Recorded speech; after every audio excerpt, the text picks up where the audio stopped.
कितनी जोर की बारिश हो रही है। 2 दिनों से यह बारिश तो रुकने का नाम ही नहीं ले रही है। मुझे लगता है अब जल्दी ही मेरी छत से पानी टपकने लगेगा। तभी उधर से एक शेर बारिश से परेशान होकर छिपने की जगह ढूंढते ढूंढते उसी किसान की झोपड़ी के पीछे बने तबेले में घुस जाता है, जिस तबेले में उस किसान के कुछ गधे बंधे हुए थे। अंधेरा ज्यादा होने के कारण शेर गधों को देख नहीं पाता है और उन्हीं के बीच जाकर खड़ा हो जाता है।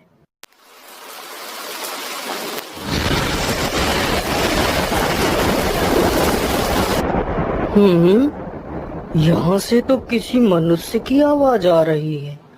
चलो चुपचाप बैठा रहता हूँ। जैसे ही यह आदमी मेरे करीब आएगा मैं इसे खा लूँगा। हाय हाय हाय, यह बारिश कब रुकेगी? ऊपर से यह टपका भी आ गया। अब मैं क्या करूँ? इस टपके से कैसे बचूं? इतना तो डर मुझे शेर और बाघ से भी नहीं लगता है जितना डर मुझे इस टपके से लगता है। अरे यह टपका कौन है? मुझे लगता है यह टपका तो मुझसे भी ज्यादा खतरनाक है। तभी तो यह आदमी शेर और बाघ से ज्यादा इस टपके से डर रहा है। चलो जल्दी से मैं यहाँ से निकल लेता हूँ, नहीं तो कहीं टपका ने मुझे देख लिया तो मेरी खैर नहीं। ओहो, अब मैं इस टपका से कैसे बचूं? चलो जल्दी से मैं अपनी मौसी के घर चला जाता हूँ।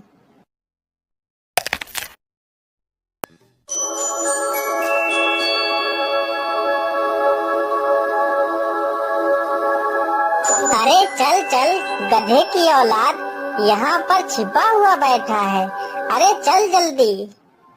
अरे ये क्या, जिसका डर था वही हुआ। यह टपका तो मुझ पर हावी हो गया।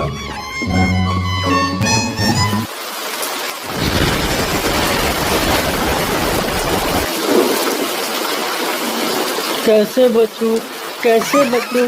इस टपका से मैं कैसे बचूं? हे भगवान मेरी सहायता करो, मुझे इस टपका से बचाओ।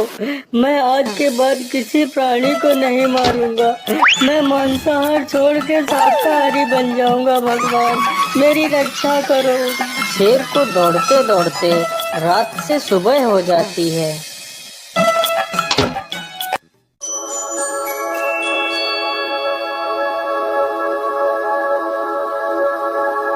अरे देखो देखो, यह तो शेर की सवारी कर रहा है।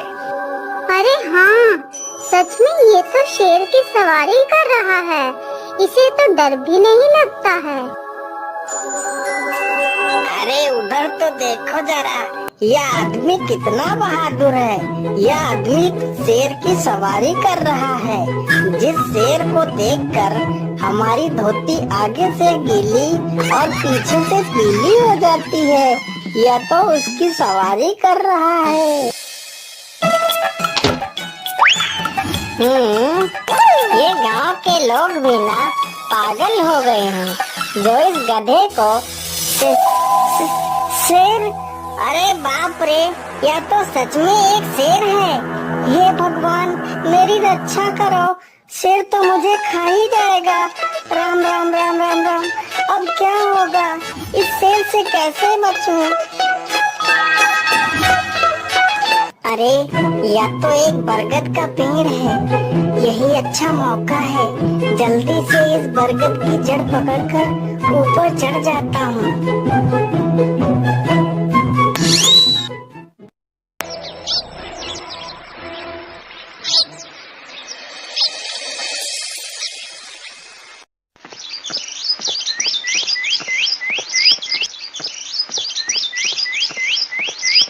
अरे शेर भैया, तुम इतनी जोर जोर से भागते हुए कहाँ जा रहे हो?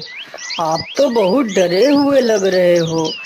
आप तो जंगल के राजा हो, आपको किसका भय है?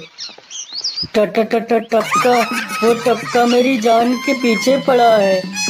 अरे शेर भैया, जरा मुझे बताओ वो टपका है कहाँ? अरे भालू भैया, वो टपका मेरी पीठ से उतरकर उस बरगद के पेड़ पर चढ़ गया है। उसने मुझे रात भर खूब दौड़ाया है। वो तो भगवान का शुक्र है कि मैं जिंदा बच गया। चलो शेर भैया, मुझे उस टपके के पास ले चलो, जरा मैं भी तो देखूं आखिर ये टपका है कौन। अरे नहीं भालू भाई, बड़ी मुश्किल से तो मेरी जान बची है। मैं अपनी जान फिर जोखिम में नहीं डालूंगा। तुम्हें जाना है तो जाओ। अच्छा, ठीक है शेर भाई, तुम यहीं रुको, मैं अभी बरगद के पेड़ पर देखकर आता हूँ आखिर ये टपका है कौन। जाओ जाओ बच्चू, जब वो टपका तुम्हारे ऊपर हावी होगा तो पता चलेगा। अरे कहाँ है यह टपका जिसने राजा जी की हवा टाइट कर दी। चलो इस पेड़ पर चढ़कर देखता हूँ। अरे बाप रे बाप, शेर क्या अकेला कम था, जो भालू भी आ गया। मुझे लगता है कि आज मेरी मौत निश्चित है। भालू पेड़ पर उल्टा होकर चढ़ने लगता है। तभी किसान और तेज से कांपने लगता है। कांपने की वजह से किसान के हाथ से छड़ी छूट जाती है और उल्टा होकर चढ़ रहे भालू के पिछवाड़े पर जा लगती है। भालू धड़ाम से जमीन पर गिरता है।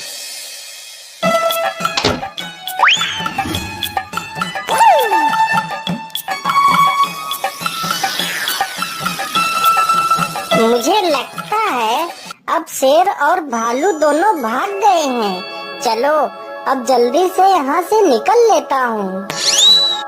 सारे राज्य में यह बात फैल गई कि हरिया किसान बहुत ही बहादुर है और वह शेर की सवारी कर लेता है। धीरे धीरे यह बात राजा तक पहुँच गई।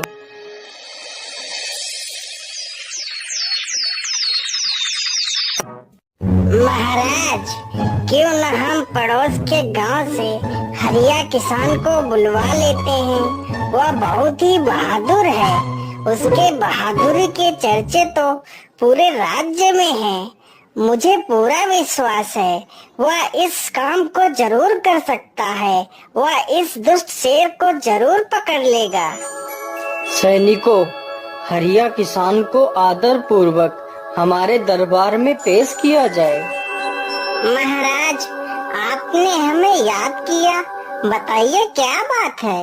मालिक, हमसे कोई भूल हो गई क्या मालिक?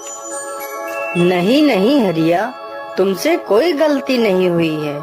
यह कुछ लोग पड़ोस के गांव से आए हैं। इनका कहना है कि इनके गांव में कोई दुष्ट शेर आ गया है जो इनके पशुओं को उठाकर ले जाता है और उन्हें मारकर खा जाता है।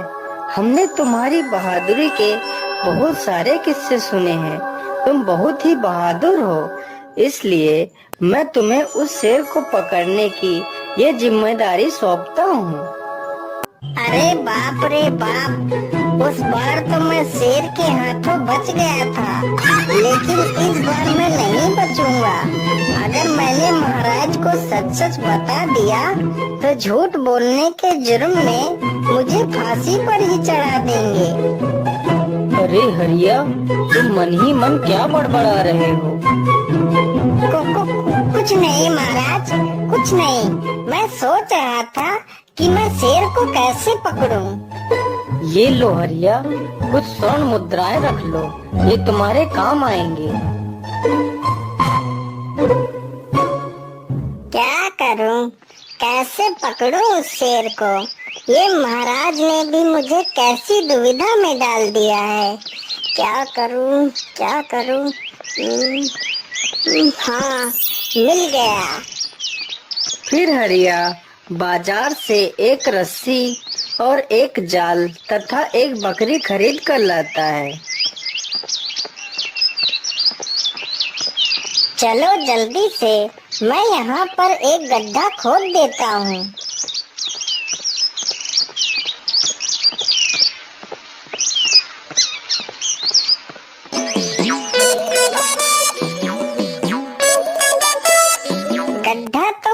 लिया।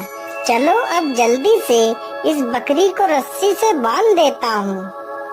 हरिया ने बकरी को रस्सी से बांधकर गड्ढे में खड़ा कर दिया और जाल को लेकर पेड़ की डाल पर बैठ जाता है। थोड़ी ही देर बाद जब बकरी को भूख लगती है तो वह चिल्लाने लगती है। अरे, यह तो बकरी के चिल्लाने की आवाज है, लेकिन यह आवाज आ कहां से रही है? आसपास तो कोई नहीं दिख रहा है। मुझे लगता है यह आवाज उस पेड़ के पास से आ रही है। चलो चलकर देखता हूँ।